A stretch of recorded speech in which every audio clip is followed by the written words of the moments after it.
Hello, it's Martin from Finter. In this episode, we're gonna start the topic of non-fungible tokens, NFTs in short. Let's get into it.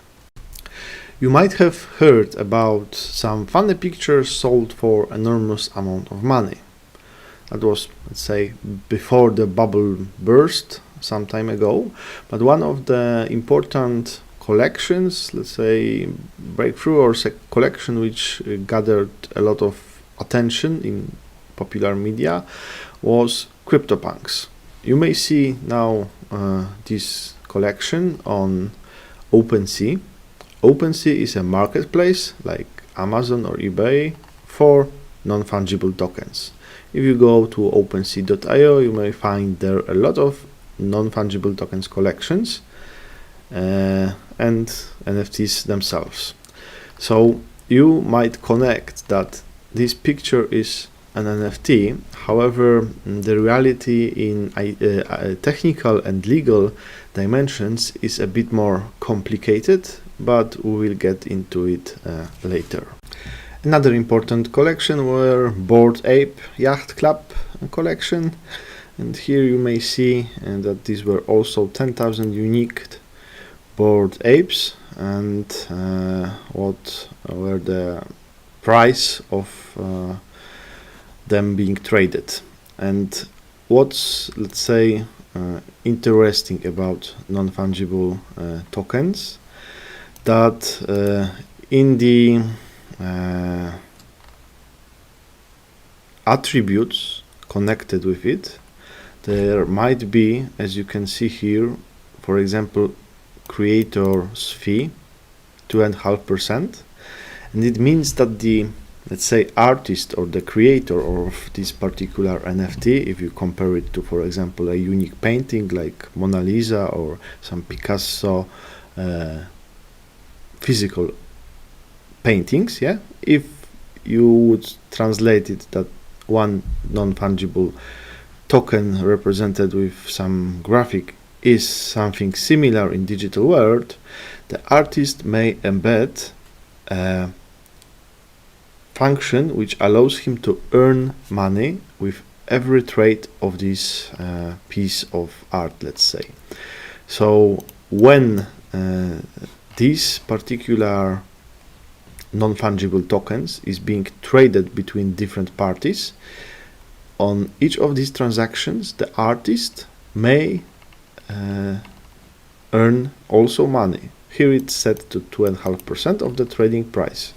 So as you imagine, it might be something very interesting and beneficial for artists or creative industry where they create some art, and usually they have to sold it for the lowest price to the first buyer, let's say, and later if they got popular or their art was in demand, they would not earn any royalties on already sold art. And these non-fungible tokens have kind of solved that problem, or allows artists to embed a function which will make sure that they earn 2.5% of every transaction. So that's one of the interesting benefit.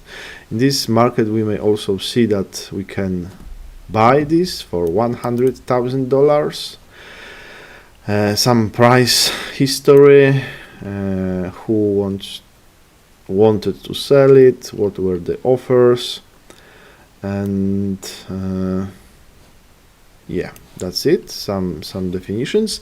And what's important, non-fungible tokens do have some properties which might be defined by the creator of the non-fungible token.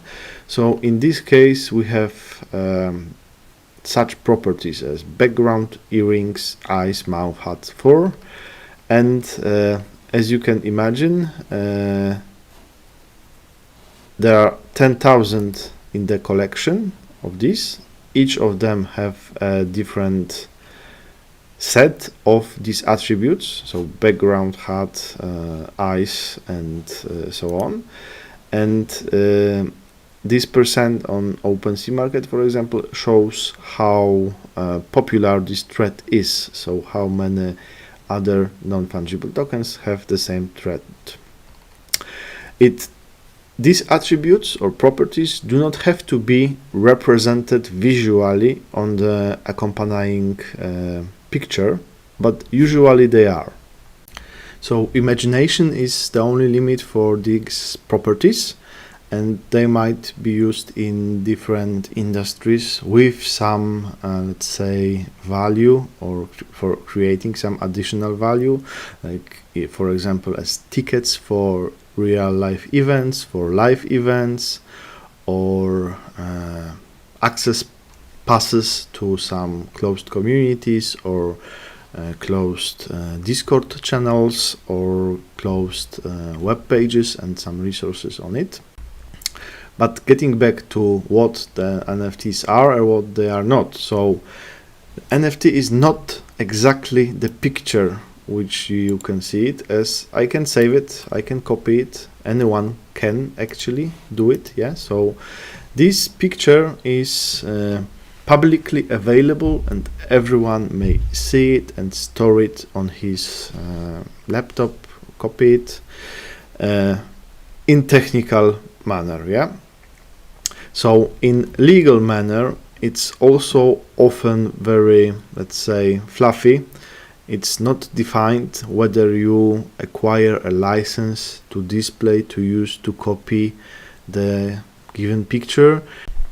So the legal aspect of NFTs is probably a story for different episodes or series of episodes. There was some good report about the existing issuance of NFTs, which in short showed that most of them have neglected the legal binding with whatever they were offering or selling. So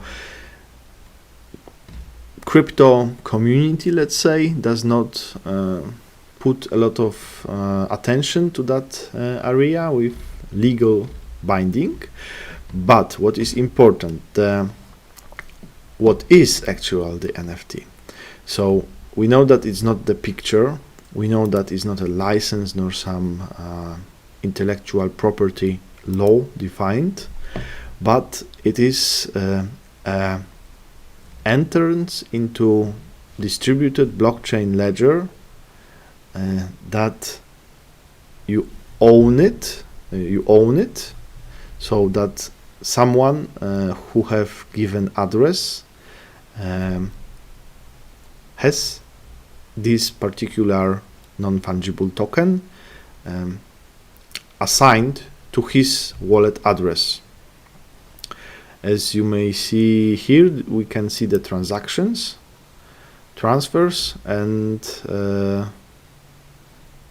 this shows us that this Bored Ape Yacht Club particular NFT was transferred from one wallet to another wallet. Yeah, a token with this ID, and this is it. That's probably the most accurate, let's say, definition what a non-fungible token is. It is an entrance into blockchain ledger. Let's see what else an NFT is or is not. So here we may find a link to non-fungible token metadata. Metadata are just a file or data, which, as you may see here, are mostly the threads which the given non-fungible tokens has, and a link to the publicly available image or medium or representation of it.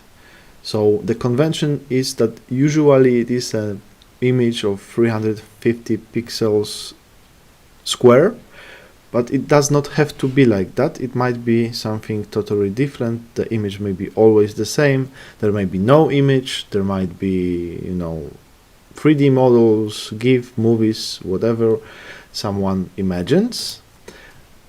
However, this metadata, as you may see here, could be frozen or editable. These ones are frozen, so the creator or administrator of the collection or the NFT may not change it anymore. However, it's not a rule. There might be editable in some stage and later locked, or they might be simply forever editable. So we know what NFT is not. Let's get into it, what it actually is. So it is what crypto community respects, an entrance to a blockchain ledger. So this is a contract, so-called smart contract, so entrance of the code, which we can actually even have a preview here. That's the code which implements features of the Bored Ape token, or NFT tokens. I won't dive into details of it now, but that's the code published on Ethereum blockchain, the contract, so-called smart contract, and the changes in so-called ownership, so who owns or who controls or whose wallet a given NFT is assigned to, is what the crypto community respects, so that these transfers of tokens are respected as kind of new emerging property law, which is not, let's say, well suited with the legacy old law and courts, but the crypto community would respect that the entrance in this public ledger, blockchain ledger maintained by Ethereum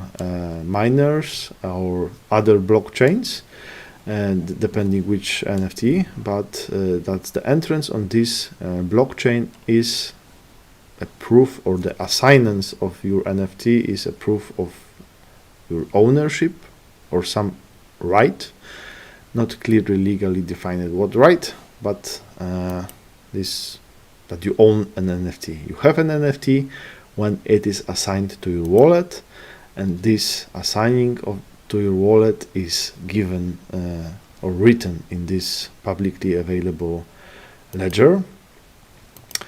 And also this code or data in this ledger refer to the metadata which I showed you earlier. So that given token with given ID refers to a particular set of metadata, which in the end links to pictures or some other media and attributes, but it does not have to. So all in all, NFT, non-fungible token, is an entrance in the blockchain ledger, which each has a unique set of metadata. I think that's the most, let's say, appropriate explanation or definition on non-fungible tokens. That's it for today. Let me know in the comments below whether I managed to explain it in an understandable manner. If you like it, please subscribe to our channel, share it. That's it. See you later.